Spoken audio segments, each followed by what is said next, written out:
Effort എടുത്തിട്ട് എല്ലാം action തുടങ്ങുന്നത് ഇടത് കൈ കൊണ്ടാണ്. അപ്പൊ അങ്ങനെ ഒരു കൊമേഴ്ഷ്യലായ സിനിമയിൽ അങ്ങനെ ഒരു ചെറിയ എഫേർട്ട് അല്ലെങ്കിൽ അങ്ങനെ ഒരു എഫേർട്ട് എടുക്കേണ്ട കാര്യമില്ല ആക്ച്വലി. പക്ഷെ ആ ഒരു വ്യത്യസ്തത നമുക്ക് കാണാം. അപ്പൊ വൈശാഖ് ചേട്ടനോടും മമ്മൂക്കയോടാണ്. ടേബോയിൽ ഇപ്പോ 104 ദിവസത്തിലെ 70% സമയവും ആക്ഷനും സ്റ്റണ്ടിന് വേണ്ടിയിട്ടാണല്ലോ മാറ്റി വെച്ചിട്ടുള്ളത്. അങ്ങനെ മമ്മൂക്കയുടെ ഭാഗത്ത് നിന്ന് കണ്ട ഇനിഷ്യേറ്റീവ്സ് ഒക്കെ ഒന്ന് പറഞ്ഞു.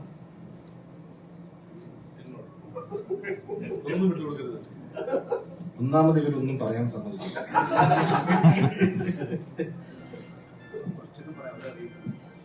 ഈ നമ്മൾ ഈ നിങ്ങളുടെ ഫോട്ടോസ് ശ്രദ്ധിച്ചിട്ടുണ്ടാവുന്ന അറിയില്ല, ടർബോയുടെ നമ്മുടെ ഫസ്റ്റ് സ്ക്രീൻ വന്നത് അത് തന്നെ നമ്മൾ ലെഫ്റ്റ് ഹാൻഡാണ് ഉപയോഗിച്ചത്. അപ്പൊ നമ്മൾ ഇതിനകത്ത് ടർബോ പഞ്ച് എന്ന് പറഞ്ഞൊരു പഞ്ച് ഡിസൈൻ ചെയ്തിട്ടുണ്ട്. അപ്പൊ അത് ലെഫ്റ്റ് ഹാൻഡ് പഞ്ചാണ്. പഞ്ചിന്റെ സ്ട്രെങ്ത് കൂടുതലായിരിക്കും. നമുക്ക് എന്നോട് പറഞ്ഞിരുന്നു അടിയോടടി സിനിമ തരാമെന്ന്. വാക്ക് വലിച്ചിട്ടുണ്ട്. ഈ ഇപ്പം ഭീഷ്മത്തിൽ നമ്മൾ നോക്കാൻ നേരത്ത് അതിന്റെ ഫൈറ്റ് സീക്വൻസിലൊക്കെ ബോൾട്ട് പോലത്തുള്ള ന്യൂ ടെക്നോളജീസുമായിട്ട് നമുക്ക് മല്ലിടുന്നതാണ്, ഇല്ലെങ്കിൽ അതിനെ തോൽപ്പിക്കുന്നതാണ്.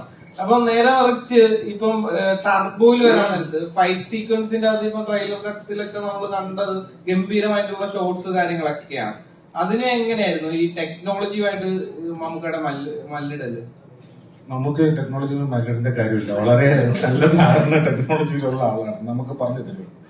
അപ്പൊ ഇതിന് നമുക്ക് ഉപയോഗിക്കാൻ പറ്റുന്ന സാധ്യത ഇപ്പൊ സാധ്യമായിട്ടുള്ള ഒരു പരമാവധി ലഭിക്കാവുന്ന എല്ലാ ടെക്നോളജികളും എല്ലാ എക്യുപ്മെന്റ്സുകളും ഉപയോഗിക്കാൻ ശ്രമിച്ചിട്ടുണ്ട്. അതൊക്കെ കമ്പനി പ്രൊവൈഡ് ചെയ്തിട്ടുണ്ട്. അപ്പൊ അത് വെച്ച് നമുക്ക് ചെയ്യാവുന്ന ഒരു ബെസ്റ്റ് കൊടുക്കാൻ പറ്റിയെന്നാണ് വിശ്വാസം. കണ്ടു നോക്കും.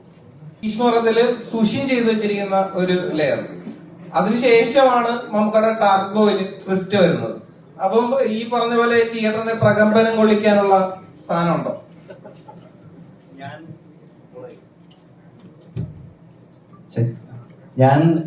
ഞാൻ ആദ്യം ഫേസ് ചെയ്ത ഇഷ്യൂ എന്താണെന്ന് വെച്ച് കഴിഞ്ഞാൽ ബ്രഹ്മയുഗം അത്യാവശ്യം സ്പേസ്ഡ് ഔട്ട് ആയിട്ട് സൗണ്ട് സ്കേപ്പും പരിപാടികളും മാക്സിമം എലമെന്റ്സ് കുറച്ച് ആ ക്ലാസ് മെയിൻറ്റെയിൻ ചെയ്ത് ചെയ്യാനാണ് ശ്രമിച്ചത്.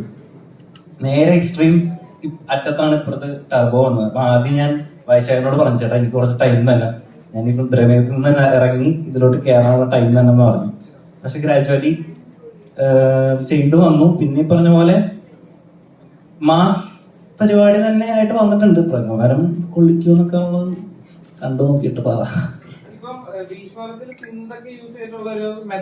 ഇത് ഇലക്ട്രോണിക് പരിപാടികൾ ഉണ്ട്. എനിക്ക് കൂടുതലും ഇഷ്ടമുള്ള ജോണറാണ്. പിന്നെ സൗത്ത് സൈഡ് നമ്മൾ കുറച്ച് പെർക്കഷൻസ് ഒക്കെ റെക്കോർഡ് ചെയ്തായിരുന്നു സപ്തയില്. അപ്പൊ അങ്ങനത്തെ പരിപാടികളും ഉണ്ട്. മൊത്തത്തില് ഹൈബ്രിഡ് ആയിട്ടാണ് ചെയ്തേക്കുന്നത്.